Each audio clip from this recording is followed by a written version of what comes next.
কিন্তু ইমানদারদের ঘরে সামলাতে পারেনি। পৃথিবীর জমিনে সুপার পাওয়ারেরা লক্ষ লক্ষ কোটি কোটি মুসলমানদেরকে কতল করেছে, কিন্তু ইমানদারদের ঘরে সামলাতে পারেনি। এই ইমানটা কি জিনিস, এই বিষয়ে একটা কথা বলি শোনে। চিঙ্গিস খানের নাম সবাই শুনেছে, একটা আতঙ্কের নাম চিঙ্গিস খান। চিঙ্গিস খান যে শহরটা দখল করত, চিঙ্গিস খান যে এলাকাকে দখল করত, ওই এলাকার গাছপালা তরুণাটা পশু পাখি জীবজন্তু মানুষ মানুষের বাচ্চা কাউকে বাদ দিত না, সবাইকে কতল করে দিত, সবাইকে পুড়িয়ে ছাড়খাড় করে দিত।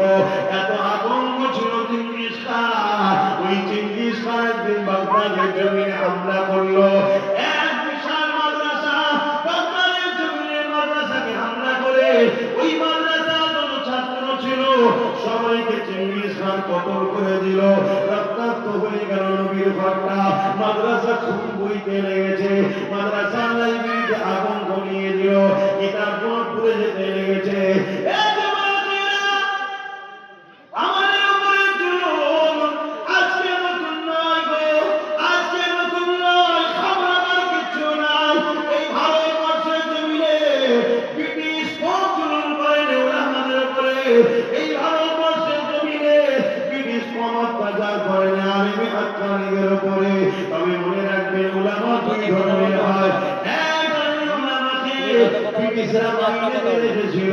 আবার এখন উলামাদিওকে ব্রিটিশরা একেবারে সেলুলারে কালা পানির আযাব শাস্তি খেটিয়ে খেটিয়ে তাদেরকে হত্যা পর্যন্ত করে দিয়েছিল।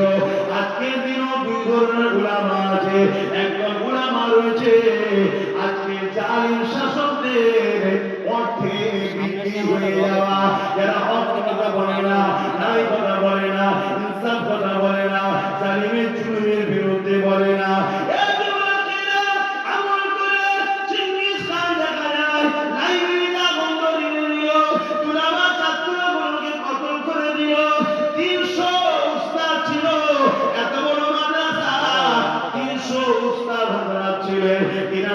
তিনটে কাতারে দাঁড় করিয়ে দিল। ওই তিনটে কাতারে দাঁড় করিয়ে জাল্লাদকে হুকুম করে দিল 100 করে তিনটে কাতারে। প্রথম কাতারের উলামাদের ঘর থেকে কল্যাণকে আলাদা করে হুকুম দিয়ে দিল। বিশ্বখানা একটু চোখ বন্ধ করে খেয়াল করে কিভাবে উলামাদেরকে জালিমরা কতল করেছে। আল্লাহ দিনের পাগল নবীর পাগল উলামারা জালিমদের কাছে মাথা নত করে।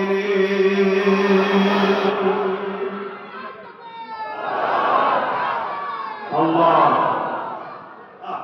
ওই মরণ কত সৌভাগ্যবান যে মরণটা আল্লাহ রাসূলের জন্য, কত সৌভাগ্য। মরতে তো হবে সেই রে বাবা, মরতে তো সেই হবে।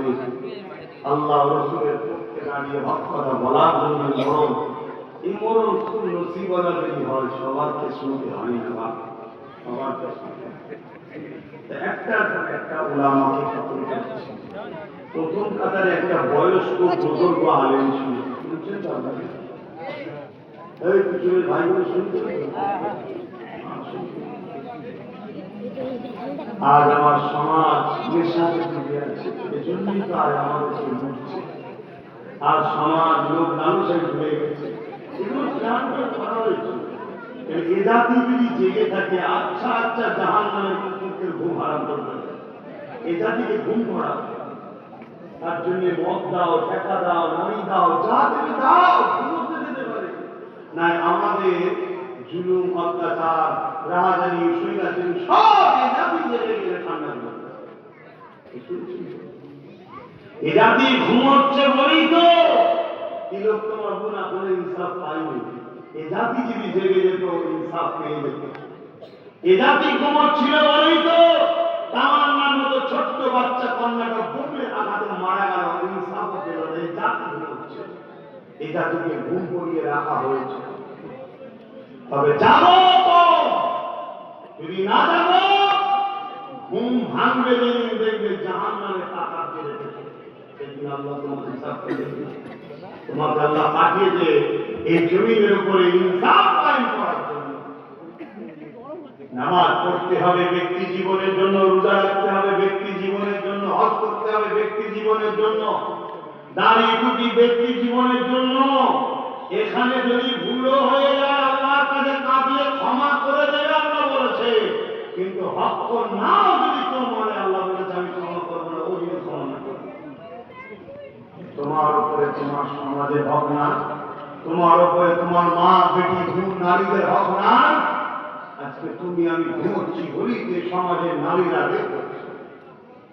মূল মুসলিম সমাজ যদি জাগতো, এই সমাজের বেটি কখনো বের হতে, এদেরকে ঘুম পড়িয়ে রাখা হয়েছে। আর আব্বাস সিদ্দিকী যখন এদেরকে জাগাবার চেষ্টা করে, তখন আব্বাস সিদ্দিকী হজকে কাটিং করা 20 সেকেন্ডের বক্তব্য ছাড়া, 30 সেকেন্ডের বক্তব্য ছাড়া আগে কিছু কথাকে কেটে জোর করে একটা নতুন কিছু ওয়ার্ড তৈরি করে সেটাকে বাজারে খাওয়ানো হয়। এআই করে আব্বাস সিদ্দিকীর মুখকে চেঞ্জ করে জালিমদের নেতাদের সঙ্গে মিলিয়ে দেওয়া হয়। আব্বাস সিদ্দিকী যে সাধারণ মুসলিম সমাজ ঘৃণা করে, যে আব্বাস খারাপ লাগে, এটাই তো পরিকল্পনা। কিন্তু মনে রাখবে, আমি এখন বুঝি আল্লাহ সুযোগ দিলে বলবো, না সুযোগ দিলে বলবো না। সুযোগ দিয়েছে বলছি না, কারামতিন বলবো না, বলছি সুযোগ নেই কারামতিন বলবো। আল্লাহ সুযোগ ছিল না তো বলবো। আপনি আমাকে নিয়ে যান, আপনি আমাকে মেম্বার দেন, লোক আসেনি, আমি কাকে বলবো? অতএব সুযোগ যখন দিয়েছে বলতে হবে, না আল্লাহ বলবে মতো।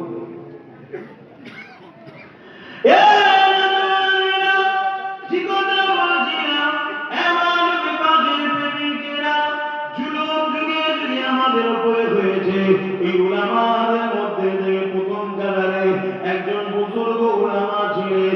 তিনি প্রথম কাতার থেকে দ্বিতীয় কাতারে চলে গেল। চিঙ্গিস খান দেখার কোনো কিছু বলল না, আবার চিঙ্গিস খান হুকুম করে দিল দ্বিতীয় কাতারে উলামাদেরকে কতল করে দাও। প্রথম কাতারে 99 জন কতল হয়ে গেল। একজন মুরব্বী ছিলেন, দ্বিতীয় কাতারে চলে এলো। দ্বিতীয় কাতারে 101 জন হয়ে গেল। দ্বিতীয় কাতারে এখন কতল শুরু হয়েছে। ওই উলামা মুরব্বী যিনি ছিলেন তিনি তৃতীয় কাতারে চলে গেল। দ্বিতীয় কাতারে 100 জন তৈরি হয়ে গেল। 199 জন কতল হয়ে গেছে, আর 101 জন বাকি রয়েছে 3 নম্বর কাতারে। চিঙ্গিস খান আগে এসে বলতে লেগেছে, এ মুরব্বী তুমি এবারে কোন জায়গায় যাবে? প্রথম কাতার থেকে দ্বিতীয় কাতার, দ্বিতীয় কাতার থেকে তৃতীয় কাতার, এবারে তুমি কোথায় যাবে? আর তো কোনো কাতার না। ঈমান কাকে বলে দেখে? আল্লাহ পাকের আলিম বান্দাটা আসমানের দিকে শাহাদাত আমলটা তুলে ধরেছিল, আল্লাহ আমাদের আছে। আরো জোরে বলুন সুবহান। এখানে পা ধরে বলছে যে আপনি বাঁচানো, এখানে কি বলছে? আল্লাহ আছে। যখনই বলেছে চিঙ্গিস খান রেগে গেছে, রেগে গিয়ে জাল্লাদকে বলছে আগে মুরব্বী উলামাটাকে কতল করো। বাস চিঙ্গিস খানের মুখে যেই বেরিয়েছে যে সত্যি আল্লাহ আছে, দিল থেকে বলে আল্লাহ থেকে বাঁচাবে না, বাঁচাবে না। মুখে বলা দিলে বলা আলাদা কথা বুঝে আসছে। সঙ্গে সঙ্গে ঘোড়ার মধ্যে একটা হালচাল শুরু হলো। যে ঘোড়ায় চিঙ্গিস খান বসেছিল, ও পৃথিবীর আতঙ্কের নাম, পুরো পৃথিবী যার ভয় কাঁপতো থরথর করে। ঘোড়া তাকে এমন লাফালাফি শুরু করলো, কোনোভাবে আর সে ঘোড়াকে কন্ট্রোল করতে পারছে না। এবার ঘোড়া ছুটতে শুরু করলো। জাল্লাদ কতল করা ছেড়ে দিয়ে, সৈন্যরা কতল করা ছেড়ে দিয়ে চেঙ্গিস খানকে বাঁচাবে বলে ছুটছে, তার ঘোড়াকে দাঁড় করাবে বলে। কিন্তু এই ঘোড়া ছুটছে কখনো ডান দিকে কখনো বাঁ দিকে, লাফাচ্ছে, এইভাবে ছুটছে। টাইমে চেঙ্গিস খানের একটা পা আর আগে যেখানে সেখান থেকে ফসকে গেল, আর আরেকটা পা ওই যেখানে পা আছে সেখানে জড়িয়ে গেল। এই অবস্থায় চেঙ্গিস খান জমিনে পড়ল। তার মাথা কখনো পাথরে লাগে, জমিনে লাগে, বিভিন্ন জায়গায় লাগে, গাছে লাগে তার দেহ। এভাবে ছিন্ন বিচ্ছিন্ন হতে হতে হতে পৃথিবীর আতঙ্ককে আরো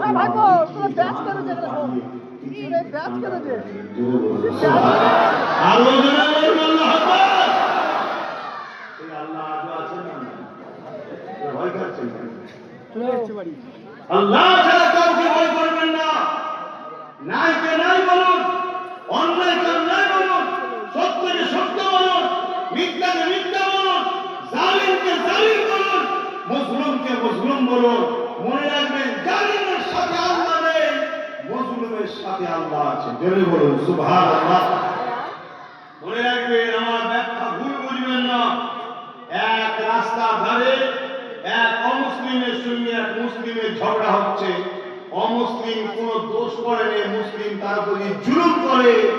এই সময় তো ওই মুসলিমের পক্ষে আল্লাহ নেই, অমুসলিমের পক্ষে আল্লাহ আছে। ওই ইসলাম কবুল করেনি, কি হয়েছে না হয়েছে পরীক্ষা আল্লাহ নেবে, কিন্তু সৃষ্টি তো দুজনই আল্লাহ। অতএব তার সৃষ্টির উপরে জুলুম করার ইজাজত আল্লাহ দেয়নি, এর নাম ইসলাম। আর সেই ইসলামকে দাগ লাগাচ্ছে কি, ইসলামে নাকি রেপ করা। কি বোঝাচ্ছে শুনছেন? কত বড় একটা অপদার্থ কথা। এবারে একটু এই জায়গায় বলে দিই, ইসলাম নারীদেরকে কি সম্মান দিয়েছে। আসল দেখা যায় দুনিয়া জমি ইসলামের মোকাবেলায় কেউ দাঁড়াতে পারে কি দেখা যায়? হ্যাঁ, চ্যালেঞ্জ দিচ্ছি, আসো ইসলাম নারীকে যে সম্মান মর্যাদা দিয়েছে, এর মোকাবেলায় কারো যদি কিছু থাকে নিয়ে আসো দেখি। আমরাও জানতে চাই, আমরাও দেখতে চাই। না জেনে ইসলামের বিরুদ্ধে মিথ্যাচার যারা করছে, এদেরকে হয় পাগলা গারদে রাখো, না হয় জেলের মধ্যে রাখো। কেন এই খেপা কুকুরগুলোর জন্য সমাজের শান্তি বিঘ্ন হচ্ছে। আল্লাহ নবী জানিয়ে দিলেন, কারো ঘরে যদি একটা দুটো তিনটে পরপর তিনটে কন্যা সন্তান হয়, ওই তিন কন্যা আপনার বাবা যদি মনটা খারাপ না করে, আল্লাহ দিয়ে নিয়ামত মনে করে ওই তিন কন্যাকে লালন পালন করে, তাকে বড় করে শিক্ষা দিয়ে লালন পালন করে বড় করে তার যদি বিবাহটা দিয়ে দিতে পারে, আল্লাহ নবী দুটো আগুনকে পাশাপাশি দেখিয়েছে। যেভাবে দুটো আগুন পাশাপাশি রয়েছে, ওই তিন কন্যার বাবা আব্বা আর আল্লাহ নবী জানিয়ে দিলেন, আমি রাসূলুল্লাহ পাশাপাশি জান্নাতে থাকিব।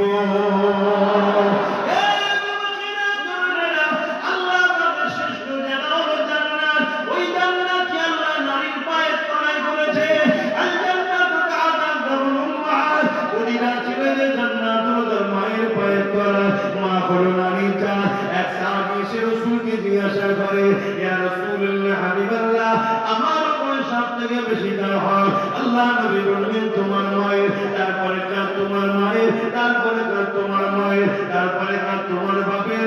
মা হলো নারীর জাত। নারীকে আল্লাহ তিন ভাগ রাসূল মর্যাদা দিয়েছে। প্রথম হলো মা, তারপরে হলো মা, তারপরে হলো মা, তারপরে হলো বাপ। বাপ হলো পুরুষের জাত। নারীর মাথা আল্লাহ এত দিয়েছে, নারীর মাথা ইসলাম এত দিয়েছে। আর একটু আগে চলে এই যুবকের আল্লাহ নবী জানিয়ে দিয়েছে, একটা একটা নারী একটা একটা জান্নাত।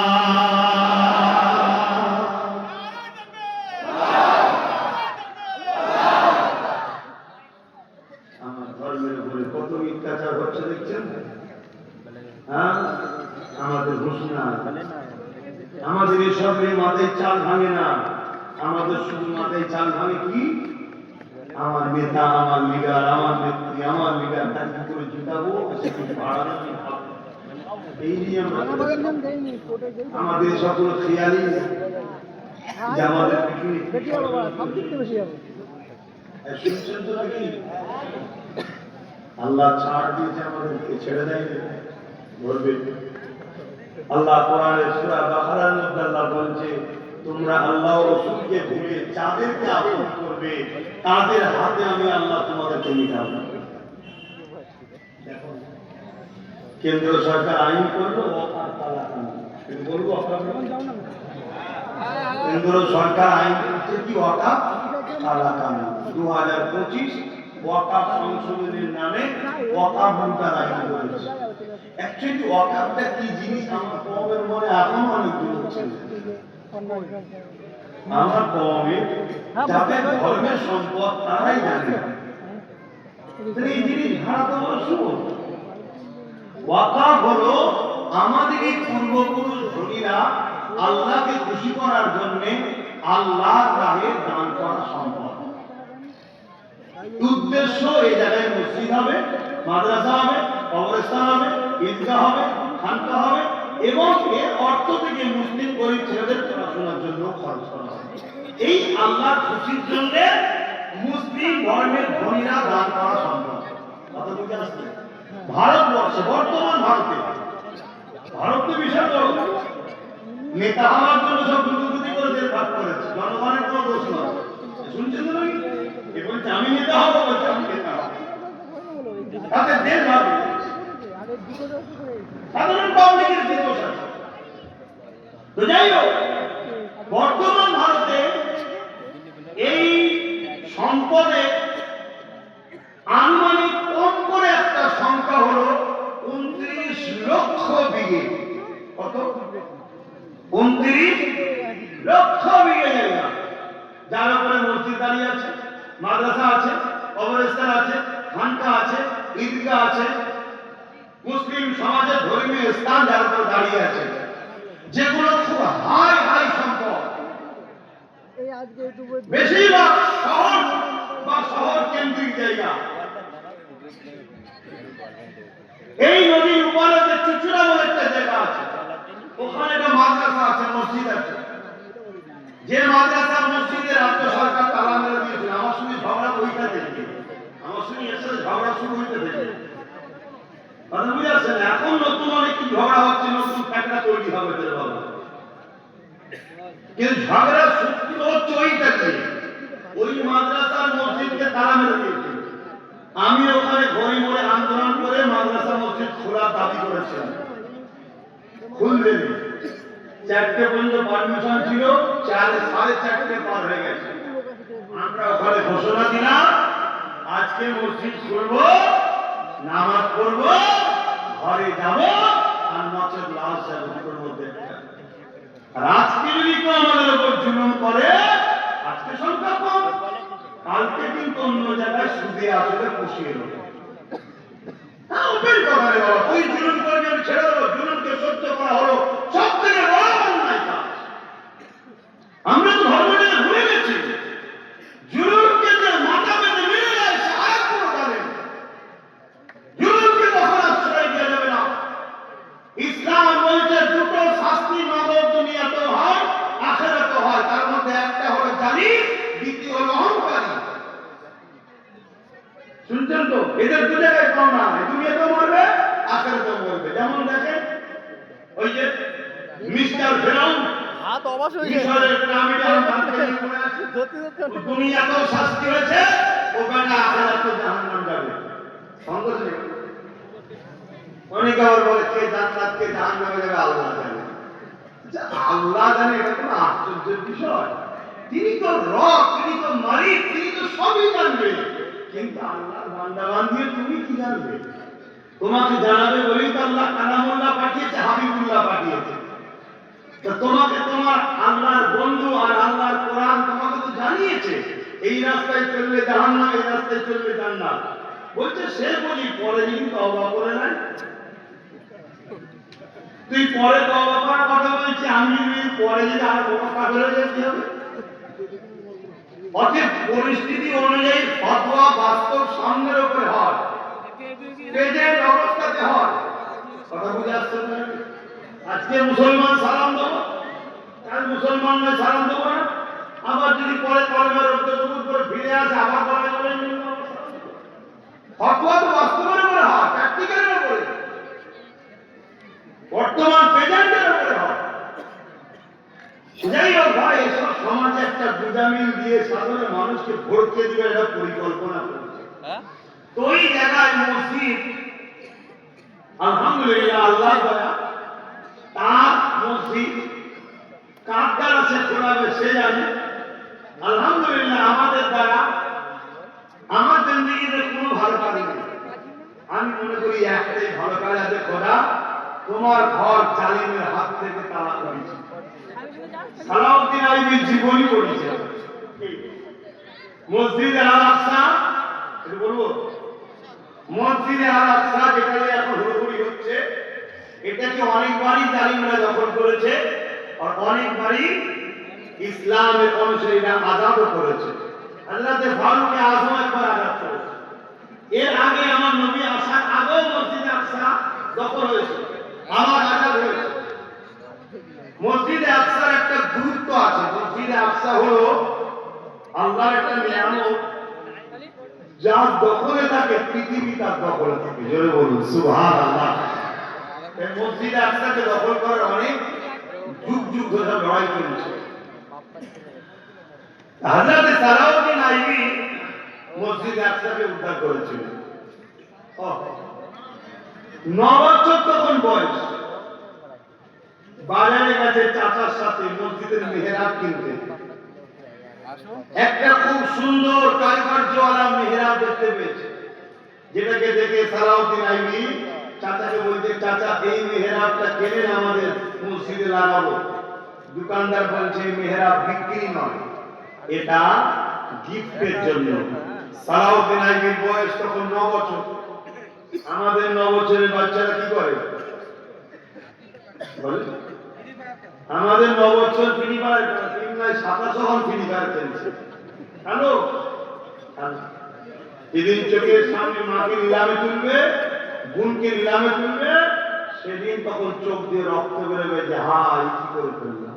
হ্যাঁ, ভাষাটা খারাপ লাগতে পারে, আমি তাও কি বলি না আমায় দাওয়াত করো, কিন্তু আমি ছোটকাটা মানুষ, আল্লাহ অনেক বড় কেটে দিয়েছে হক কথা বলার জন্য। আমি কথা কি না। ইমাম গাজ্জালি রাহমাহুল্লাহ নাম শুনেছেন? ইরাকে জিনার মাজার মুবারক আছে, আলহামদুলিল্লাহ, অদম তিনার দরবারে হাজির দিয়েছে। ইমাম গাজ্জালি রাহমাতুল্লাহ আলাইহি বলেছে, যেদিন দেখবে সমাজে খুলে আম নবীর বিরোধী হচ্ছে আর মানুষ প্রতিবাদ করছে না, জেনে রেখে দিয়ে ওই দিন মুসলমানদের মেয়েরা মায়েরা বাজারে নিয়ে যে গরু ছাগল কোনো মতো বিক্রি হবে, নিলামে তোলা হবে, সেই দিন তোমাদের আসছে। যদি সাবধান হোক, এখনো সময় আছে, হয়ে যাবে। এই যে এসআইআরে একটা মুসলমান ভারতীয় নাম বাদ যাবে না। যদি যায়, রাজ ক্ষমতার জোরে জোর করে তোমাকে বাদ দেওয়া হচ্ছে, কারণ তোমার সেখানে কেউ নেই, তোমার সাথে কে আছে? যে দুজন মিলে করছে, দুজনই তোমাদের দুশ্মন। ও ওখান থেকে ভটকাচ্ছে, বলছে আমি আছি, কিন্তু সব খরচই করছে, সব কি বলে অফিসার এ সহযোগিতা করছে। এতদিন বলছি এসআর করতে দেবো না, আমি মরে বেঁচে থাকতে করতে দেবো না, টাটকা বেঁচে আছে এসআর। এখন কি বলছে? এখন বলছে যতক্ষণ না সবার ফর্ম ফিল আপ হয়, আমি ফিল আপ করবো। সবাইকে ফিল আপ করা।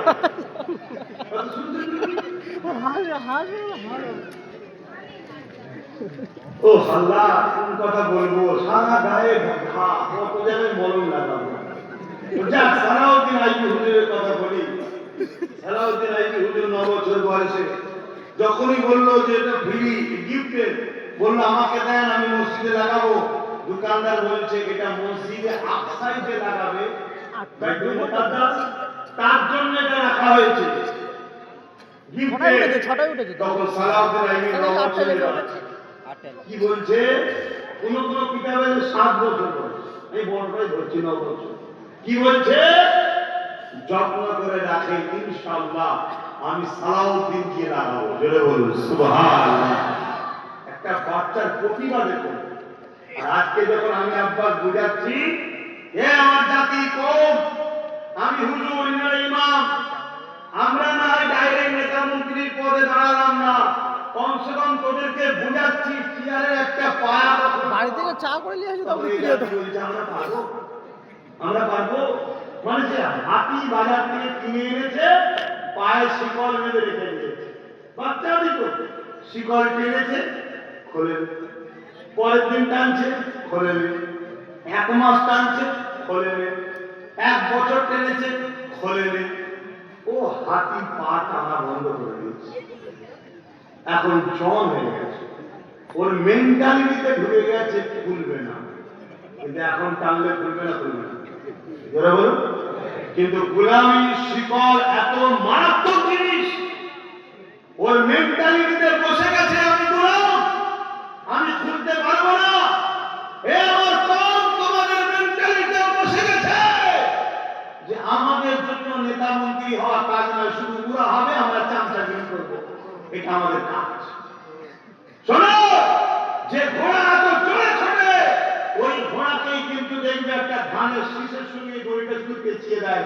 মাথা হ্যাট করে দাঁড়িয়ে থাকে তোমাদের হাল সেটা হচ্ছে যাবো ওটা রোকো একটাই আওয়াজ করো কারো পিছনে নয় ভাগিদারিতে আমরা যাব ভাগিদারি যে আমাদের ভাগ দেবে পার্টনারশিপ নেবে তার সাথে আমরা দল করবো বাকি কাউকে চিনি না কেউ আমার নাম নয় কেউ আমার খালাও নয় কেউ আমার ফুপা নয় কেউ আমার ফুপুয়া নয় ৭৯ বছরদের সব আমাদেরকে লুটেছে সবাই চিনি এই যে অকাপ আজকে কেন্দ্র সরকার আইন করছে এর আগে কি অকাপ ঝাড়া হয়নি এর আগে কি অকাপ বিক্রি হয়নি এর আগে সবাই মিলে আমার অকাপের মজা দিয়েছে কোটি কোটি লক্ষ লক্ষ কোটি টাকা আমার অকাপে লুটে লুটে সবাই খেয়েছে কেন্দ্র সরকার বসে দেখছেন বাহ মুসলমানদের এত জায়গা ওই পুকুরের মাছ সবাই চুরি করে খায় মুসলমানরা কিছু বলে না তো চল পুকুরটাই চুরি করবো আমি এখন পুরো পুকুর চুরি করতে লেগেছে এখন অন্যরা কি করেছে পুকুর বেঁচে মাছ চুরি করে ফেলবে ওগুলো মাছ তো আর কেন্দ্র সরকার পুরো পুকুর চুরি করতে লেগেছে আইন করেছে কি এত ভয়ঙ্কর ভয়ঙ্কর সিস্টেম তৈরি করেছে যে আমাদের মসজিদ আমাদের কবরস্থান আমাদের ঈদগাহ সব গোলগুদারদের ভেঙে বড় বড় বড় বড় সব আদানি আম্বানির মতো কোম্পানিদের হাতে চলে যাবে এর বিরুদ্ধে লড়াই দরকার আছে না একজনে বলে কিন্তু লড়াই করতে গেলেই তো সমস্যা হবে যেই লড়াই করবেন কেউ বলবে দিল্লি চলে যাও দিল্লি চলে যাও আমার একটা কথা খুব ভাইরাল হচ্ছে না জাব্বার সিদ্দিকী বলেছে টিএমসি কে ভোট দেওয়া হারাম শুনেছেন আপনারা হ্যাঁ কি না বলছি কারা কারা শুনেছেন একটু হাত তুলে দেখেন শুনে গালি গেলাম এটা বিজ্ঞানিত গান আল উলামা ইফকুল কুফর আলেম উলামাদেরকে হেলো করে কুফরি করে ওই অবস্থায় যদি তওবা না করে অবস্থায় মারা গেলে সে চির জাহান্নামী হয়ে যাবে কথা বুঝা আমি অ্যাকচুয়ালি কি বলেছিলাম এইটুকু কথা বলেছি নাকি না আরো বলেছি কি করেছি সে বলে এটা বলে দিই কি বলছে আমি কিন্তু এরকম কথা বলিনি অ্যাকচুয়ালি আমি বলেছি এর আগেও অনেক কথা আছে পরেও অনেক কথা আছে সবটা বাদ দিয়ে শুনে দিয়েছে কি আব্বাস সিদ্দিকী বলছে যে দেখো শোনো টিএমসি কে ভোট দিলে হারাম সে পীর সাহেব হোক পীরজাদা হোক মুফতি হোক মৌলানা হোক যেই হোক এরকম বলে বক্তব্য দিয়েছেন তো আচ্ছা বলুন তো আল্লাহ রসুল বলছে অন্যায় দেখলে হাত দিয়ে আল্লাহ রসুল কি বলছেন অন্যায় দেখলে হাত দিয়ে রোখো যদি হাতে ক্ষমতা না থাকে মুখ দিয়ে প্রতিবাদ করো যদি মুখেও তোমার বলার প্রতিবাদ করার ক্ষমতা না থাকে অন্তর থেকে ঘৃণা করো এবং অন্তর থেকে ঘৃণা করার পর আল্লাহ রসুল বলছে এই অন্তর থেকে ঘৃণা করাটা হলো সব থেকে দুর্বল ইমানের লক্ষণ বুঝতে পারছেন? তাহলে এক নম্বর ঈমান কি? অন্যায় দেখলে হাত দিয়ে রুখা, এটা সাহাবা হুজুররা করেছে। দ্বিতীয় নম্বর ঈমান কি? মুখ দিয়ে প্রতিবাদ করা। তিন নম্বর ঈমান এবং শেষ স্তর ঈমানের অন্ততে ঘৃণা করা। আজকে কেন্দ্র সরকার যে ওয়াকফ কালা কানুন করছে, এটা নাই করছে না অন্যায় করছে? একটু বলবেন। রাসূলের হাদিস অনুযায়ী হাত দিয়ে উঠতে হবে না, হবে না? যদি হাতে উঠতে না পারি, মুখ দিয়ে প্রতিবাদ। যদি মুখ দিয়ে প্রতিবাদ না করে অন্তর থেকে বিজেপির এই কাজকে ঘৃণা করা দরকার আছে না? না, তা না করে কোন মুসলমান যদি বিজেপিকে ভোট দেয়, তার প্রমাণ আছে? তারপরে তার কোন স্তর নেই। সব থেকে নিম্ন হচ্ছে ঘৃণা করে সরে যাওয়া। ও সরে যায়নি, তাকে ভোট দিয়েছে। তার মানে শক্তিশালী হও, মসজিদ মাদ্রাসা বিশ্বাস করো। মসজিদ মাদ্রাসা দুশ্মন নয়। মসজিদ মাদ্রাসা যে দুশ্মন হয়, তার ঈমান থাকে? চলে আসেন। এইটা বলার পর আমি বলেছি তাহলে ওকে ভোট দেওয়া হারাম। কথা আমাদের হচ্ছে। তারপরে আমি বলেছি আপনি মসজিদ মাদ্রাসা বাঁচাবার জন্য আন্দোলন করবে, আর কেউ যদি বলে এখানে গুলি করলে আমি সব থেকে বড় দুশ্মন হব, দিল্লি চলে যাও, তাহলে সে মসজিদ মাদ্রাসার বন্ধু না দুশ্মন? এজন্য বলেন, দুশ্মনকে যদি তুমি সাথ দাও, তার মানে শক্তিশালী হও। মসজিদ মাদ্রাসার পক্ষে কেউ কথা বললে ধরে জেলে ভরো, তাহলে মসজিদ মাদ্রাসার ক্ষতি করলো না, করলো না? তার মধ্যে ঈমান থাকবে। সবথেকে বড় বিষয়, কেউ যদি বলে আমার উন্নতি শেষ হবে না, কোরআন শেষ হয়ে যাবে, সে কোরআনের বন্ধু না দুশ্মন? কোরআনকে যে শেষ হওয়ার কথা বলে, তাকে তুমি ক্ষমতায় এনে কোরআন শেষ করতে যদি চাও, তোমার মধ্যে ঈমান থাকবে? এরপরও আমি বলেছি কি, যদি কেউ মনে করে যে এটা মিস্টেক হয়েছে, বলতে গেছিল এক করে ফেলেছে আর, তখন আমি বলছি তারা ক্ষমা চাইতে পারে। মুখ্যমন্ত্রী কি হয়েছে? মানুষ তো ভুলতে পারে, আমি অস্বীকার করছি, ভুলতে পারে। একটা মুখ্যমন্ত্রী ভুল করেছিল, বারবার ক্ষমা চাইছে, ক্ষমা চাইতে পারে। যদি ক্ষমা চেয়ে নেয়, তাহলে আমি কথা উল্টো করলো, ক্ষমা যখন চেয়েছে এ কথা বলবো না। আর ক্ষমা চাইবে না বলবে কোরআন শেষ হয়ে যাবে, ক্ষমা চাইবে না বলবে মসজিদ মাদ্রাসার কথা বাংলায় বলা যাবে না, দিল্লি চলে যাও, তাহলে আব্বাস সিদ্দিকী সব জায়গায় বলবে কেউ সাপোর্ট করা হারাম। যদি কেউ আমি সাপোর্ট করে, তাহলে ঈমান থাকবে না। শুনছেন না? হ্যাঁ, এতদিন এ কথা বলেনি, সাপোর্ট করেছে, আলাদা বিষয়। শুনছেন না? অনেকে ভাবতে পারে যে এতদিন, তাহলে অনেকে বলছে, অনেকে আবার কাটি লাগাচ্ছে, অনেক মোল্লা কাটি লাগাচ্ছে কি, তাহলে সবাই বেঈমান হয়ে গেল। ওরে মাথা মুটা, এতদিন বলেছিল যে দিল্লি চলে যাও, এতদিন বলেছিল কোরআন শেষ হয়ে যাবে, তাহলে দুনিয়ার এই ক্ষেত্রে রাজনীতি করেছে, আপনারা ভোট দিয়েছেন, আলাদা বিষয় ছিল। কিন্তু কেউ যখন ক্ষমতার জন্য আমার দিনকে মিটাতে চায়, তাকে সাপোর্ট করা হয়। অনেক জায়গা দেখেছি। এইটা আমার জাতিকে বোঝানো আমার দায়িত্ব আছে না? আমাকে কোটি কোটি মানুষ ভালোবাসে, আমি তাদের উদ্দেশ্যে বলেছি। এবারে আমার কথা নেবে আলহামদুলিল্লাহ, আর না নেবে মরে ভূত হয়ে যান না, আমার কি দেয়? হ্যাঁ, কিন্তু কোরআনের বিরুদ্ধে যে কথা বলবে, সে যাই হোক, সে ভারতবর্ষের প্রধানমন্ত্রী হলো, তার বিরুদ্ধে আব্বাস সিদ্দিকী বলবে, হতে পারে তার পাশে অনেক পাওয়ার আছে, তার পাওয়ার আমি পায়ে পাড়ায় রাখি, আল্লাহর কোরআন আমার কাছে আগে, ঠিক না বেঠে? তুমি কি করতে পারো? তোমার এতটুকু করার ক্ষমতা আছে, হয়তো ক্ষমতার জন্য মেরে দেবে। আমি মুস্তাফা গোলামরা মরণকে কখনো ভয় করে না। মরণ তাদের জন্য পুরস্কার, কবরে নবী দেখার জন্য। জোরে বলুন সুবহানাল্লাহ। অন্যায়কে অন্যায় বলতে হবে, ন্যায়কে ন্যায় বলতে হবে। আর আমার আলেম ওলামা ইমাম ভাইদের বলবো, এখনো সময় আছে, নিজেদের মধ্যে সংগঠিত হন, ঐক্য হন।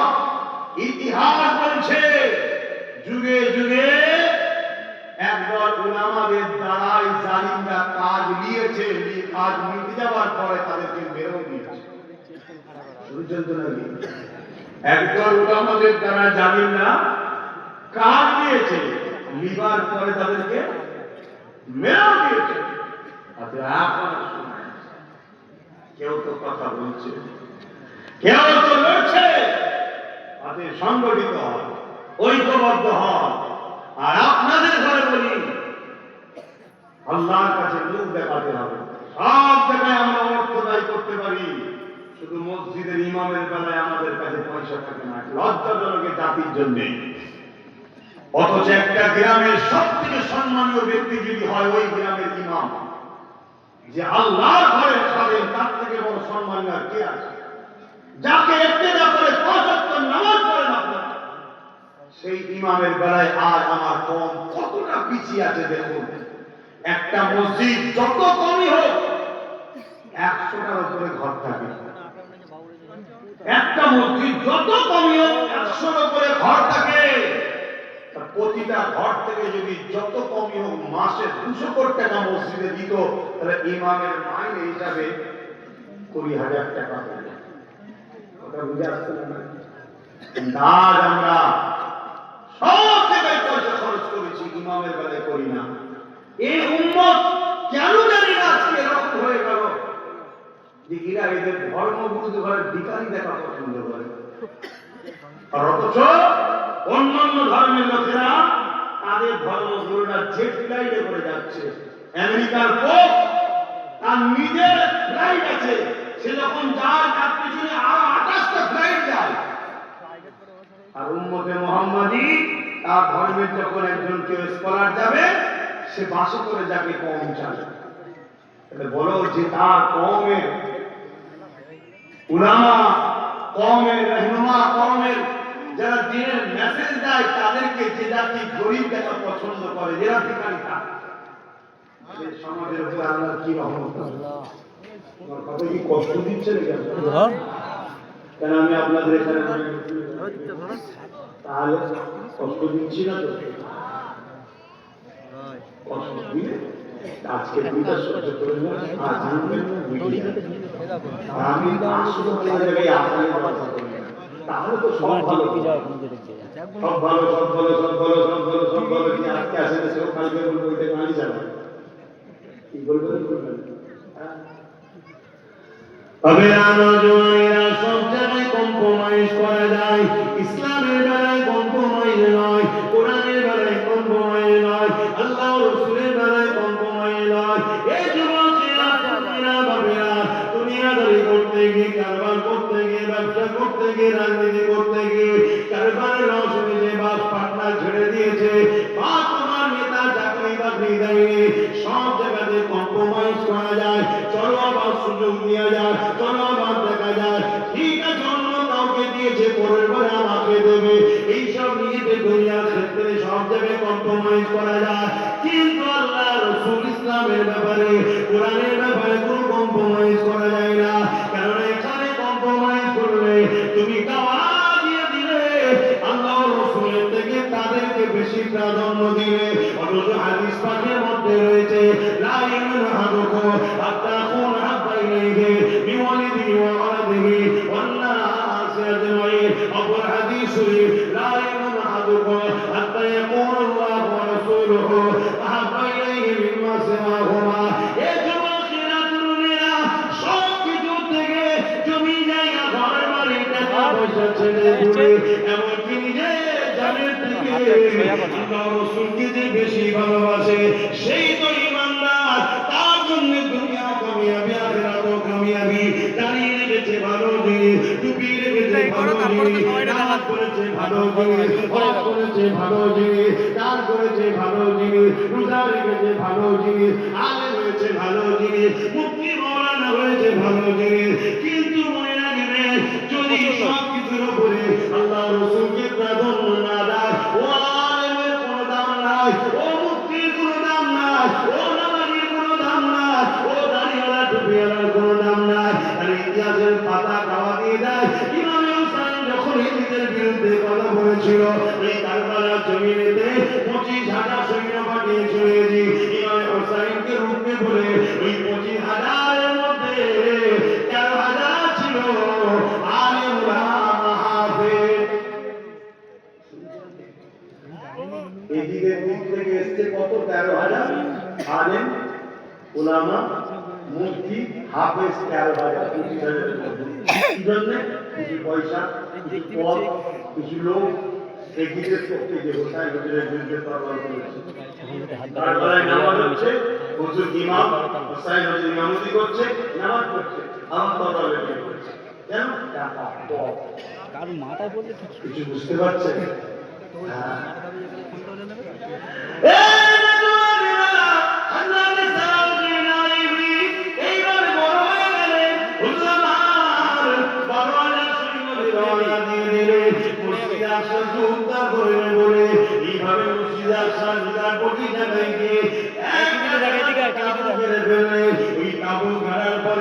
ওই জায়গাতে একটা গুপ্তচর পাঠিয়ে দিলে চার মসজিদে আসার দিয়ে খবরটা নিয়ে আসে। ওই গুপ্তচর চলে গেল, গিয়ে খবরটা দিতে লেগেছে আমাদের সিপাহসালার হযরত সালাউদ্দিন আইবি 4 লক্ষ সেলিবিয়ারা উলঙ্গ তরোয়াল নিয়ে দাঁড়িয়ে রয়েছে, মসজিদে আসাকে পাহারা দিচ্ছে, পুরো ঘিরে রেখেছে। 4 লক্ষ সেলিবিয়া সৈন্য সালাউদ্দিন আইবির দিকে মাত্র বলা যায় এর যুবকেরা তুমি আমি হলে ওখান থেকে রাত্রি হয়তো পালিয়ে যেতাম। সালাউদ্দিন আইবি তাহাজ্জুদ পড়লেন, ফজরের নামাজ পড়লে হুজুর আমার বক্তব্য দিতে লাগলেন। 12,000 সৈন্য দাঁড়িয়ে রয়েছে, সিপাহসালার দাঁড়িয়ে গিয়ে বলতে লেগেছে, এ আমার সাথীরা খবর নিলাম মসজিদে আকসাকে 4 লক্ষ সিরিয়া সৈন্য ঘিরে রেখেছে, আর আমাদের সংখ্যা মাত্র 12,000। এই বিশাল খুনি লড়াই হবে, আমি তোমাদেরকে আজাদ করে দিলাম, যার ইচ্ছা যাবে ঘরে চলে যাও, যার ইচ্ছা যাবে আমার সঙ্গে থাকতে পারো। ওই সময় 12,000 সালাউদ্দিনের সৈন্য বলেছিল, আমাদের সিপাহসালার 4 লক্ষ ঘর 40 লক্ষ যদি থাকে পিছুবার কোনো জায়গা নাই, আল্লাহর ঘরকে উদ্ধার করে ফিরবো। আরো জোরে বলুন সুবহান।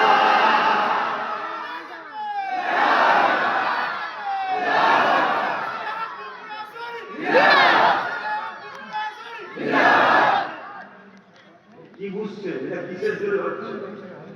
এখানে চার বেড়ে এই উল্টো জায়গায় তার বুদ্ধি ইমান কি? নবীর প্রেম ও আদর এটা আমাদের মধ্যে খুবই দুর্বল, খুবই দুর্বল। আর নবীর প্রেম আদর কি? মান আহাব্বা সুন্নতি ফাকাদ আহাব্বানি। যারা আমার সুন্নতকে ভালোবাসলো তারা আমাকে ভালোবাসলো, যারা আমাকে ভালোবাসলো কানা মাই ফিল জান্নাহ, সে আমার সঙ্গে জান্নাতে যাবে। মুসলিম ঘরের যুবক 100টার মধ্যে 95টা নামাজ পড়ে না। কোরআন বলবেন এটা কত বড় অন্যায়। মুসলিম ঘরের নারী মেয়ে মায়ের জাত 100-র মধ্যে 95টা যুবতী মেয়ে নামাজ পড়ে না। অথচ 24 ঘন্টা মোবাইল নিয়ে আল্লাহ সুস্থ চেহারা দিয়েছে, মুখ বেঁকিয়ে বেঁকিয়ে এমন সেলফি তুলে ছাড়ছে, কালকে ওর ছেলে যদি আলেম ওলামা হয়, ওই ফটো যদি ভাইরাস হয়ে যায়, ওই মরিচার কখন হয়ে যাবে। ঠিক কথা।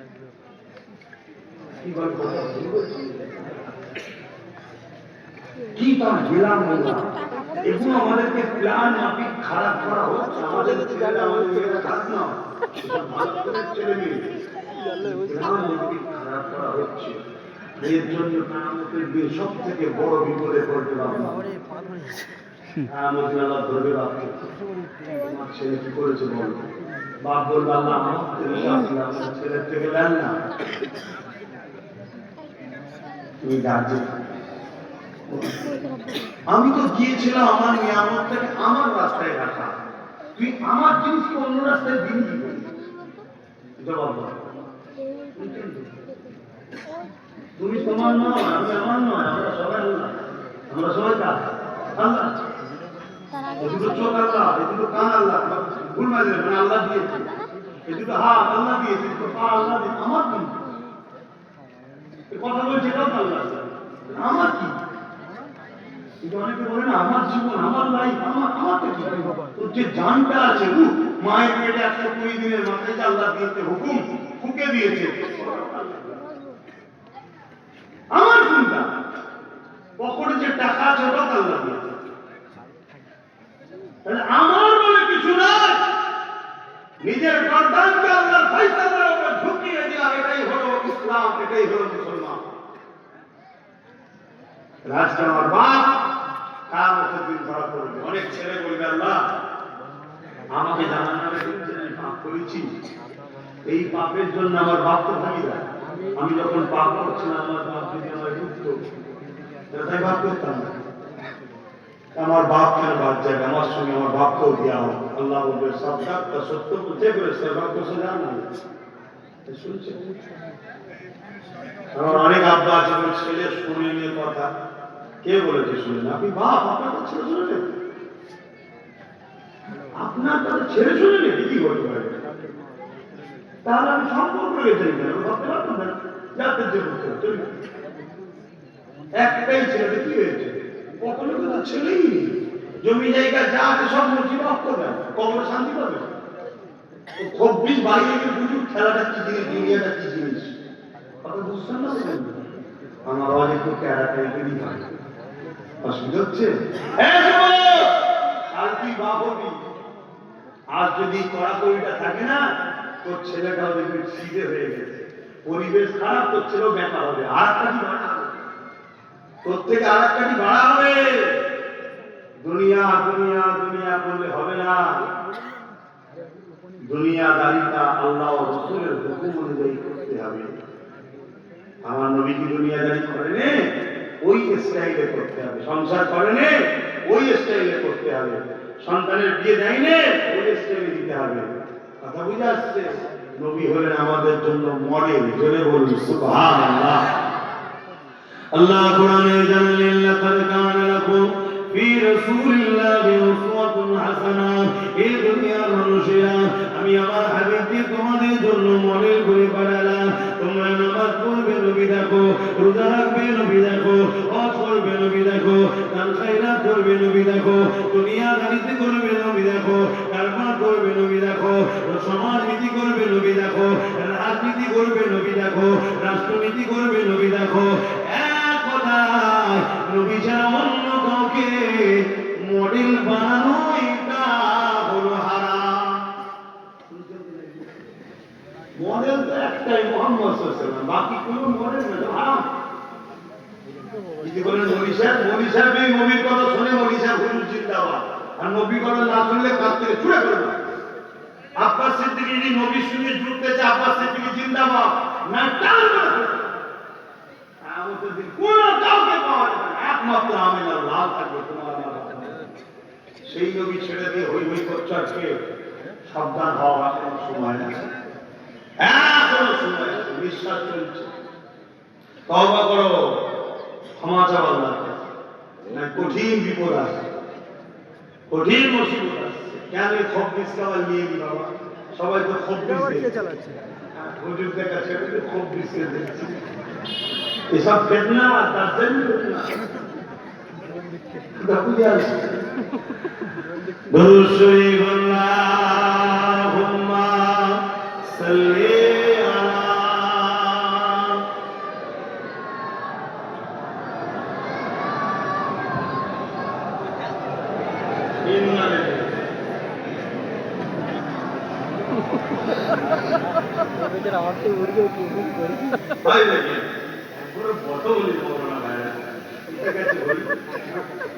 সালাম ইয়া নবী, সালাম